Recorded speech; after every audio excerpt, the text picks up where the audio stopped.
नमस्कार साथियों, I connect news में आपका स्वागत है। आज हम राजधानी लखनऊ में एक ऐसे शख्सियत से मिलाना चाहते हैं जो कि सनातन धर्म के प्रचंड विद्वान हैं और हम इस धर्म के बारे में जानना चाहेंगे आज की स्थिति क्या है। और सीधे मैं स्वामी प्रवक्तानंद जी महाराज से मिलाना चाहता हूं, जो बहड़खेड़ा पीलीभीत के विधायक भी हैं। बहुत बहुत स्वागत है आपका राजधानी लखनऊ में। आज जो स्थिति है सनातन धर्म की, लोग किस तरह से सनातन धर्म को अपना रहे हैं? धन्यवाद आपका। देखिए, सनातन धर्म के बारे में सबसे पहली बात मैं आपको बता दूं कि सनातन को समझना चाहिए। सनातन क्या है? लोग सनातन को समझते नहीं हैं और सनातन के ऊपर टिप्पणियां करने लगते हैं। सनातन धर्म जो है वो किसी रिफार्मर पीर पैगंबर का बनाया हुआ धर्म नहीं है। हमारा सनातन धर्म ईश्वर के द्वारा प्रदत्त है, और जो ईश्वर के द्वारा प्रदत्त है तो श्योर है कि वो सबका है। सनातन धर्म से कोई भी रहित नहीं है और सभी का धर्म सनातन धर्म ही है और सबको स्वीकार करना चाहिए, क्योंकि सनातन सदा रहने वाली प्रक्रिया का नाम है।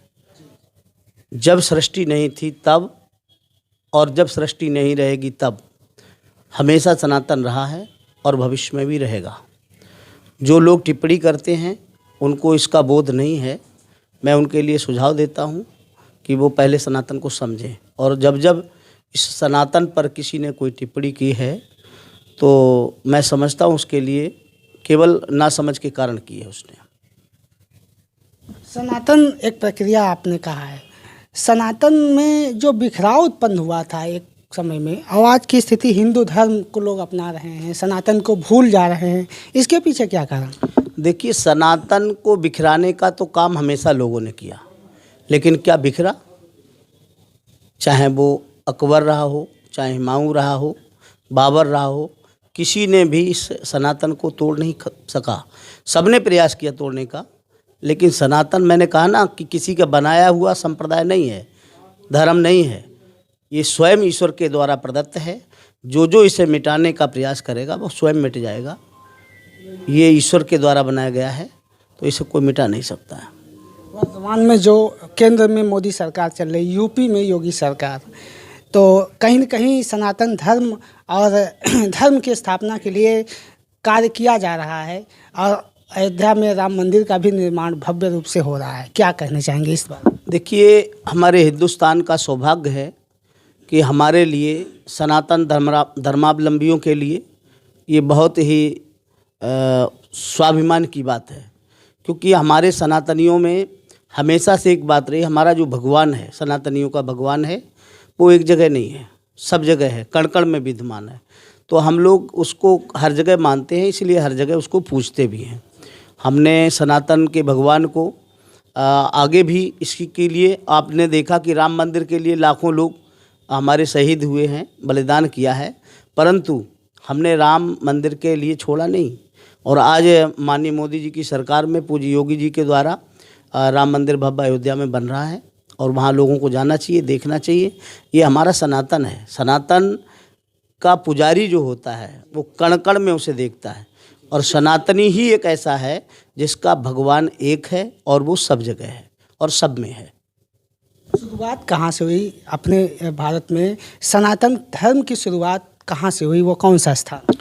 सनातन धर्म की शुरुआत नहीं हुई है, सनातन पहले से ही था, और जिनकी शुरुआत हुई उनका अंत होगा, और जिसकी शुरुआत नहीं तो उसका अंत कहाँ? जो अनंत है, सनातन अनंत है, इसको समझना है। लोग कहते हैं पाक अधिकृत कश्मीर खैबर दर्रा में पहली बार सनातन धर्म की स्थापना हुई। आज भी वहाँ ऐसे ही परिवेश में लोग रहते हैं? नहीं, सनातन में सब उत्पन्न हुए हैं। जितने लोग, जो लोग कह रहे हैं कि बीच में सनातन, बीच में नहीं, सनातन तो पहले से ही है। और मैंने कहा आपसे पहले ही कि जो सदा रहने वाली प्रक्रिया है उसी को सनातन धर्म कहते हैं। आप भी एक संत हैं और उत्तर प्रदेश के मुख्यमंत्री योगी आदित्यनाथ भी एक संत हैं। क्या कारण है कि संत जो है राजनीति में आए? देखिए, मैं आपको बताना चाहूँगा, पूज्य योगी जी महाराज जी हमारे जो हैं बहुत भी विशाल हृदय के हैं। और मैं समझता हूँ आपने देखा कोरोना जैसी महामारी चल रही थी, उस समय देश के और प्रदेश की जनता के लिए कितने गंभीर थे और उन्होंने राजधर्म को निभाते हुए पिताजी के शोक संवेदना में भी नहीं पहुंच पाए, पर राजधर्म का पालन किया। रही बात संत राजनीति में क्यों आए, क्यों आते हैं, तो इसका कारण मैं आपको बताता हूँ। हर व्यक्ति चाहता हमारे परिवार का मुखिया संत भावना वाला हो, संत जैसे व्यक्तित्व का हो, अच्छे संस्कार वाला हो, हमारे परिवार का उत्थान हो। तो इसी तरह से देश की जनता का मानना है कि जब अच्छे भाव वाला व्यक्ति होगा, संत समाज का होगा, संत जैसी प्रवृत्ति का होगा, तो निश्चित रूप से हमारे देश और प्रदेश का मान बढ़ेगा और देश और प्रदेश आगे बढ़ेगा। ये विषय एक प्रसंग में आता है, योग वशिष्ठ महारामायण के अंतर्गत भी कई जगह मैंने इसको देखा है। तो जैसे एक चिड़िया के दो पंख होते हैं और दोनों पंखों को वो बैलेंस बना के जब गगन में विहंगम करती है, गंतव्य लक्ष्य तक जाती है। यद्यपि एक पंख टूट जाए या उसको कष्ट हो जाए, परेशानी हो जाए पंख में, तो वो उड़ नहीं सकती, ज़मीन पर गिर जाती है। गिरने के बाद जीवित तो रहती है, परंतु तड़पती है और तड़पते तड़पते एक दिन वो उसका मरणांत हो जाता है। और यदि दोनों पंख होते हैं तो वो विहंगम करती है और अपने गंतव्य लक्ष्य तक जाती है। इसी तरह से देश की सत्ता को संभालने वाले लोग, जन सेवा करने वाले लोग, यदि दोनों गुणों से परिपूर्ण हैं, जैसे कि राजनीति और धर्मनीति, उनके पास ये दो पंख हैं, धर्मनीति और राजनीति के दो गुण हैं, तो वो समाज को आगे ले जाने का काम कर सकते हैं। और यदि केवल वो राजनीतिक हैं तो वो परिवार का, वंश का, जाति का विकास कर सकते हैं, पर देश और राष्ट्र को मजबूत करने की स्थिति में नहीं जा सकते। केवल राजनीतिक व्यक्ति से आप परिवारवाद की तो उम्मीद करें, राष्ट्रवाद की राजनीति नहीं कर सकते।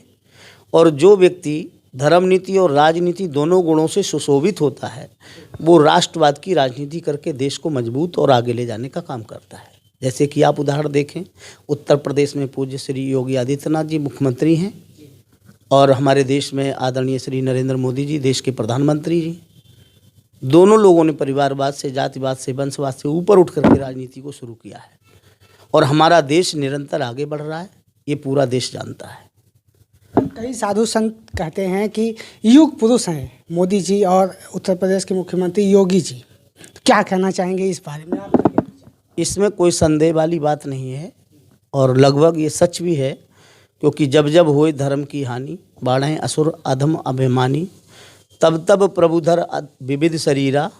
ये समय आज ज़रूरत है ऐसे महापुरुषों की, और कहीं ना कहीं देश देख रहा है सबका साथ, सबका विकास, सबका विश्वास और सबका प्रयास का नारा लेके चलने वाला कौन हो सकता है?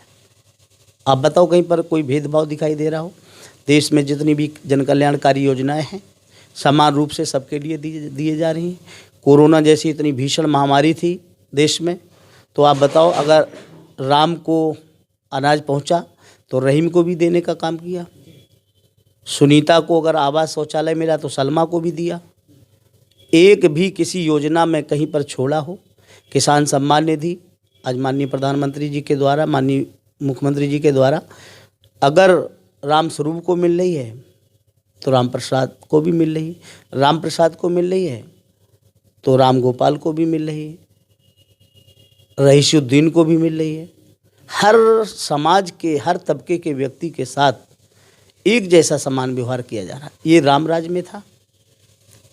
भगवान श्री राम मर्यादा पुरुषोत्तम थे, उन्होंने रामराज की स्थापना की।